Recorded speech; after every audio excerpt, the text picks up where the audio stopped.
I'll see you guys in the dark.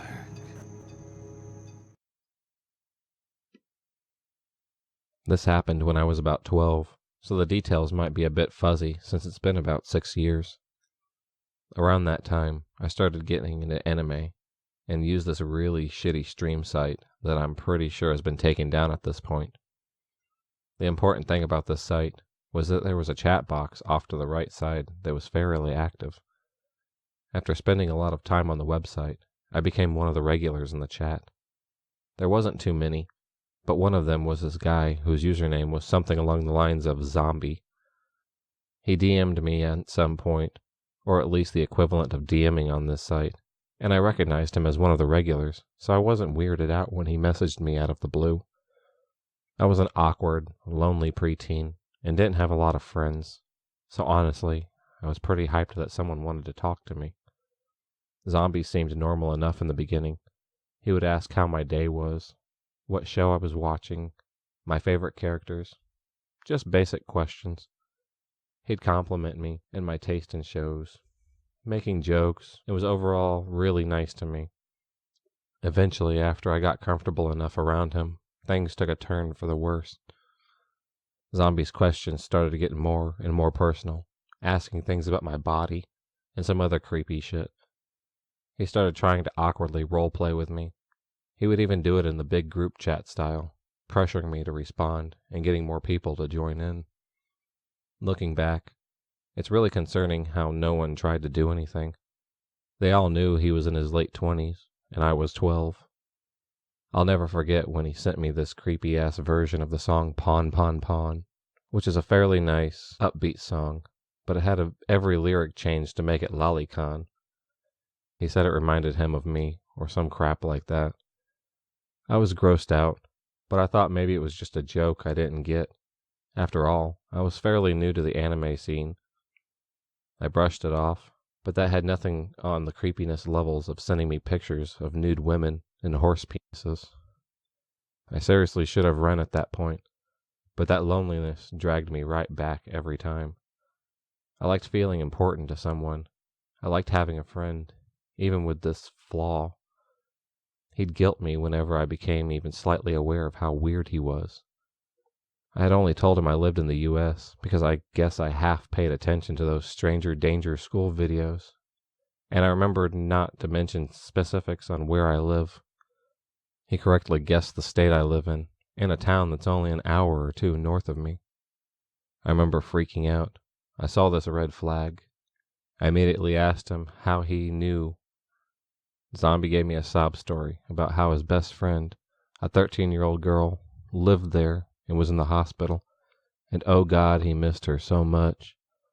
Immediately, I felt bad for thinking there was something up with my friend.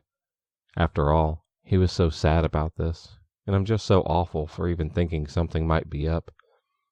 He'd bring her up whenever I got even a little suspicious, saying he was sorry if he was being mean or weird today, but something terrible had happened to her.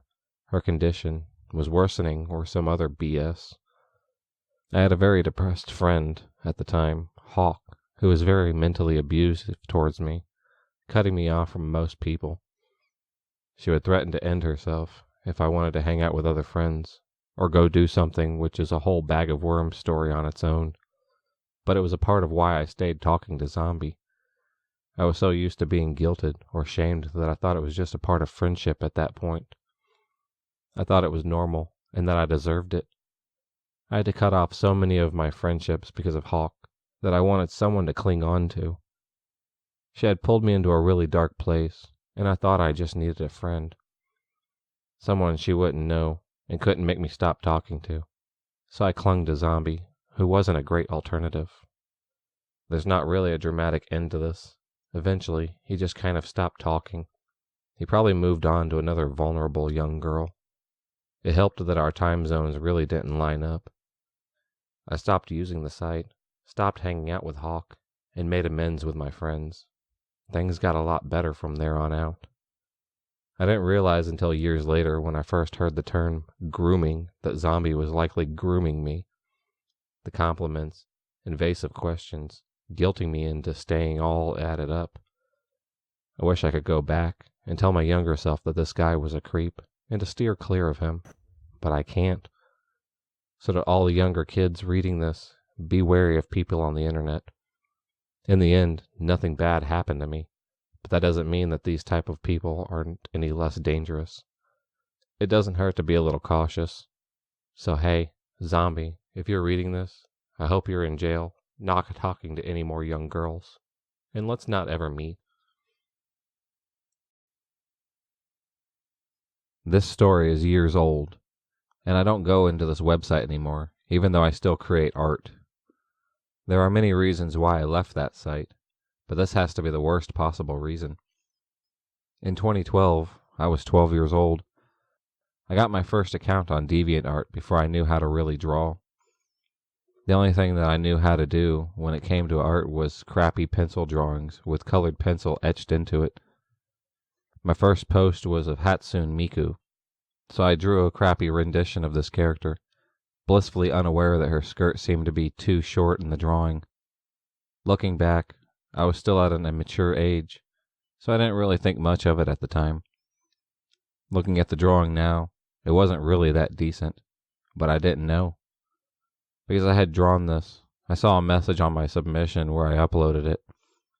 In the moment of drawing, there was someone who messaged me simply, "Hey, nice drawing," with a smiley face emoticon from the website. I was so excited because it was my first ever comment on one of my art pieces.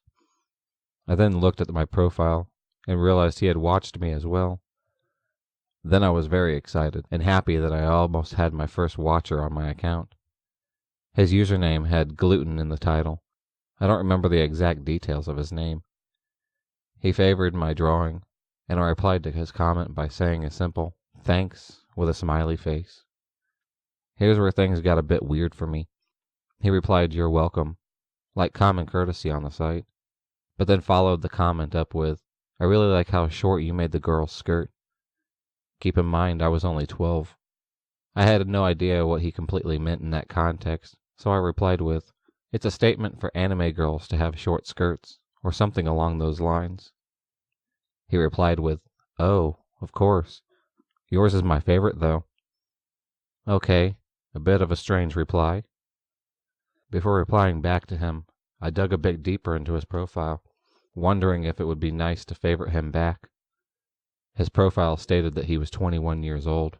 Yes, the site lets you display your exact age on the top front page, and it was the same for me. I legitimately put that I was 12. Did he realize how young I was for him not to say these things? But like any obvious 12-year-old, your brain doesn't quite piece things together, and you go along with whatever may cross your mind. So I friended this creepy man back. I don't remember the conversation after that, other than that we kept it friendly and moved on. I would occasionally post more pictures, but he would comment on only a few of them, and usually he was nice. But then there was always some weird comment like, "I wonder how long she could sit like that. If I had the character in a certain pose," or "Can I get to taste her, please?" And again, I would pay no mind to these comments because my watchers were building up to see my work, and I rarely replied to the man again. I did, however, go on his profile again after he commented something, and found pictures of this elephant cartoon that I forgot the name of. He seemed to love this elephant cartoon that he was obsessed with, and everywhere on his profile I saw this cartoon and fan art of it. Then I looked more into his gallery, and there were a lot of these gray pieces with a minus sign on them, indicating that it was NSFW 18 plus artwork. I didn't know this at the time, so I tried pressing on it, wondering why it was grayed out. There then was a message that said mature artwork must be 18 years or older to view. I remember frowning at this, thinking that it wasn't fair for me not to see it.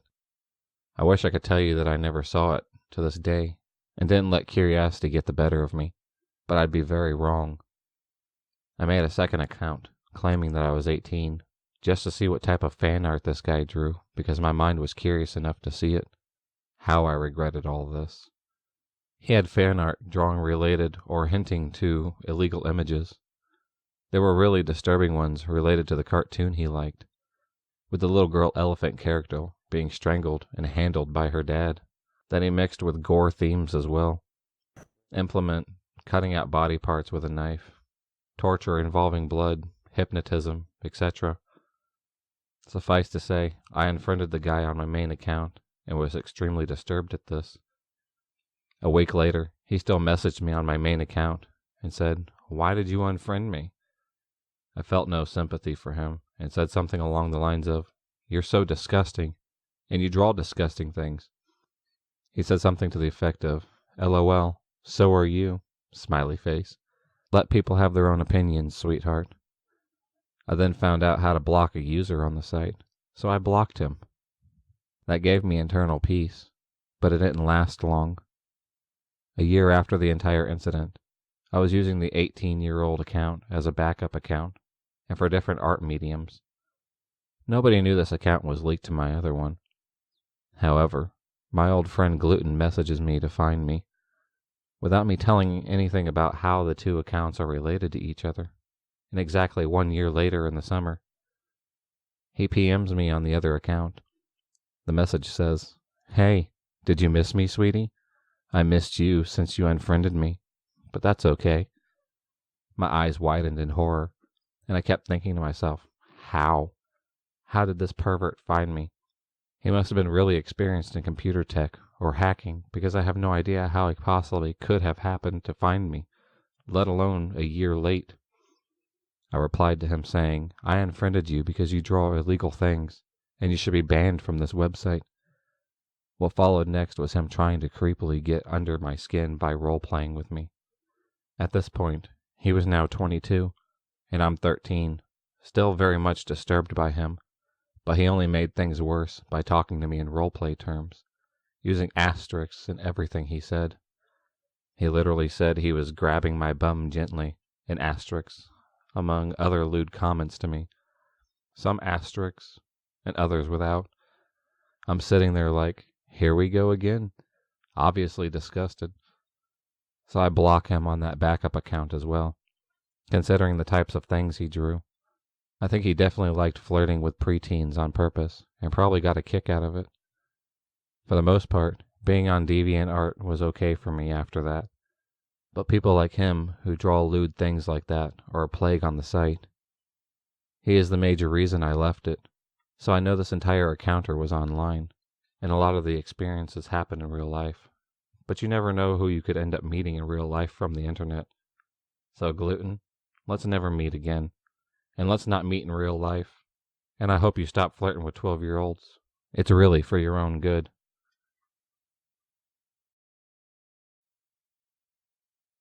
So, all of this happened a few years back when I was in 8th grade.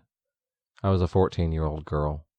My stepmom picked me up from school for a doctor's appointment, and after, we decided to stop and eat at a Whataburger. When we walked inside, an older man, maybe in his 60s, was standing to the side. I noticed that he worked there, so I smiled politely. Though I felt a tingling feeling in the pit of my stomach, I ignored it and ordered. When I went to fill my drink, the old man watched me and didn't break his eye contact off of me until my stepmom sat down with me at a booth I had chosen. Everything was more or less normal after that. I talked with my stepmom for a little bit while we waited for our food. The old man suddenly walked over without warning, and we both looked up at him. He smiled and asked how we were doing. Just having an excuse to talk, it seemed. I didn't really mind, so we just answered casually, blah blah blah. Well, after a little more talk, he looked at me and sort of hummed. Brown hair, blue eyes, beautiful.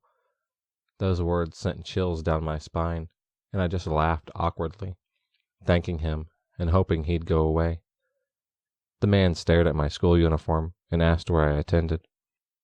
I looked at my stepmom for guidance, but she wasn't really helping. So I told him where I went to school, and he nodded slowly, finally excusing himself and walking off.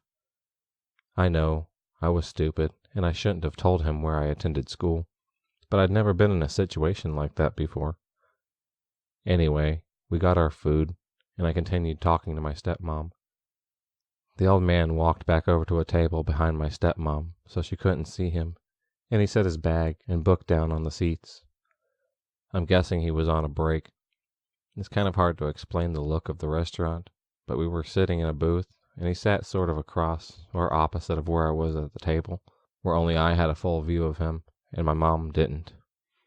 Details aside, I was getting more and more creeped out because he wouldn't take his eyes off of us, or more specifically, me. I wasn't staring back at him, just glancing at him every now and then, or observing out of the corner of my eye. The old guy pulled out his book and slipped his phone inside the pages, acting like he was reading it by staring down. He then held the phone in both hands and angled the camera directly towards our booth. He took pictures, with the sound on. I was so shocked I didn't know how to react. I tried to tell my stepmom, but he was so close I was afraid he would hear us. I wasn't sure if he couldn't hear the camera shutter sound, or if he didn't care. Either way, I wanted to get out of there. We threw our food away and walked by him. He literally didn't even try to hide the phone and took pictures of our butts. My stepmom finally noticed, and we basically ran out of there.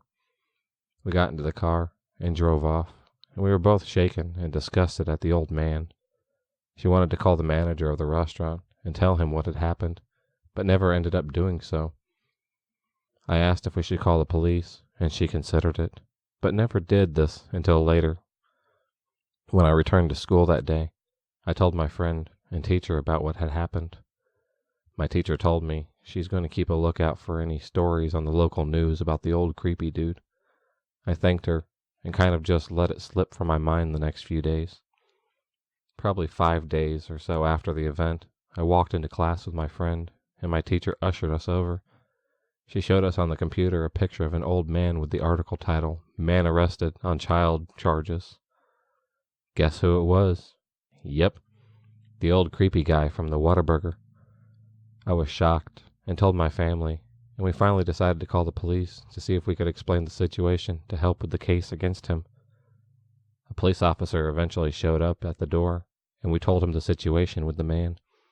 He explained that he was the one that had actually been directed to the workplace where he was, and asked to see the man's phone. He gave it over. What an idiot. But I'm not complaining.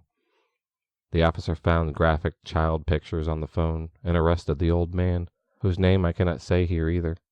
All I can tell you is that he was 68 years old.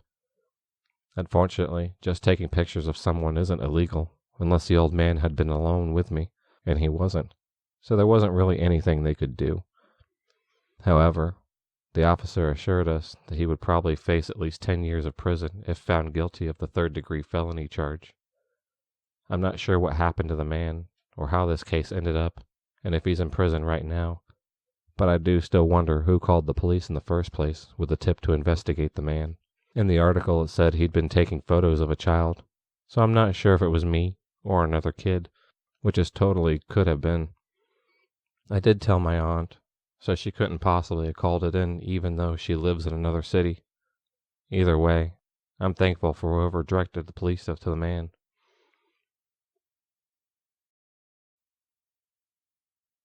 When I was a child, my Friday nights were spent at a program called Celebrate Recovery. This program was for recovering addicts, and child care was provided. My mom was the ringleader of the group, while my dad attended as an alcoholic and drug user. This being said, my whole life I have been surrounded by people who have questionable pasts, and have always been taught to love every single one of them. This is great, but this one time, it bit me in the butt. I was 6 or 7, and I knew everyone at CR, and everyone knew me. An hour before the program started, people would come early, bring food, and as a messed up family, we would all eat together. When a new person came, I would always introduce myself, and made sure they knew they were wanted there. I didn't know this one guy would take it too far. One night, there was a new person, and I ran up to introduce myself. He told me his name was Bob, and this began a very suspicious friendship. From that week on, Bob would bring stuffed animals for the other kids and me, but would leave the biggest ones for me. He would also bring candy for us, and I found out years later that it was actually dipped in gasoline. This went on for weeks, and Bob gained my freely given trust. My parents were suspicious of Bob, and cautioned 6-year-old me to be careful around my new best friend. One Friday night, Bob came to CR telling me he had a surprise for me in the back seat of his car, and for me to follow him. Stupidly, I followed him, and once we reached his car, Bob told me that he had a bad back, and if I wanted my surprise, I would need to climb into his car to get it. Right before I was about to reach into his car, my mom, my hero, was walking out of her office, saw the interaction, and screamed, "Get your butt over here right now!" Scared to get in trouble, I ran to my mom and walked back to dinner with her. Apparently, after that incident, my mom found out Bob would go to the large gatherings, but would not attend the breakfast. Apparently, after that incident, my mom found out that Bob would go to large gatherings, but would not attend the breakout sessions. Instead, he would come to the child care, and the workers did not think this was apparently a red flag. When my mom found this out, she went to the church and hired security. The officers told Bob he was no longer allowed to come to CR and posted officers outside child care. Sadly, this did not stop him. He would come to the Saturday night service at our church and would give the kids the gas-covered candy and stuffed animals, and even tempted to come back to the child care multiple times. One night, my friends and I were playing, and I looked up. There Bob was, staring directly at me. I had been told by my mom if he was to show up to go to Miss Jamie. I did just that, and even went as far as hiding in a corner until she told me he was gone. 13 years later, I am still thanking my mom for being vigilant and stopping me from being kidnapped. I don't remember exactly the time, but I do remember the scene specifically. Right now I'm pretty short in height, so when I was a child, I probably looked like a gremlin. Now, to the story. When I was about 5 or 7 years old, I was shopping with my mom in a nearby supermarket. Like any other child, nobody likes to wait for our parents to look for boring stuff and such, so we passed by the toy aisle. I had a really great idea. "Mom, may I stay here and play with the Barbies?" "I don't know, honey. Maybe you should stay with me." "Please? I promise to stay here no matter what." Okay, but listen to me carefully." She kneeled down and looked at me straight in the eyes. "You cannot talk with strangers." "Okay, Mom." "No, I'm serious. If a strange adult approaches you saying he is a relative, that he will give you candy, or even go with him if he asks you for it, tell him no and run to me. Do you understand?" "Yes, Mom." "Good. I'll be in the bread section. You know where it is. You know the rule, baby." Proceeds to kiss me on the forehead and walks away. I immediately started playing with the dolls in the aisle, and I kid you not, literally 15 seconds after my mom left me, an old man appeared behind me. He appeared to be 60 to 70 years old and was breathing weird. He was freaking panting. "Hey, darling." Hello? Would you like a Kinder Egg?" Takes one out of his basket. "No, thank you." I left the doll and tried to walk off when he grabbed my wrist. "Oh, come on. Don't you like chocolate? If you want more, you just have to come with me." He proceeds to squeeze my wrist even harder. "I said no."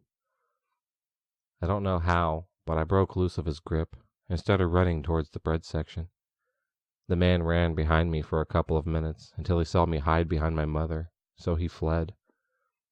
I never told my mother what happened that day until I was about 16. My family was scared and worried that because I didn't tell her anything, that man could have found another victim. To this day, I still shiver at the thought of what could have happened to me if my mother had not told me that advice. So, creepy old man in the supermarket, I hope we never meet again, and you are either dead or rotting in jail somewhere. If you enjoyed this video, please subscribe, like, and hit the bell for notifications on future videos, and become a stalker of the night. And I'll see you next time.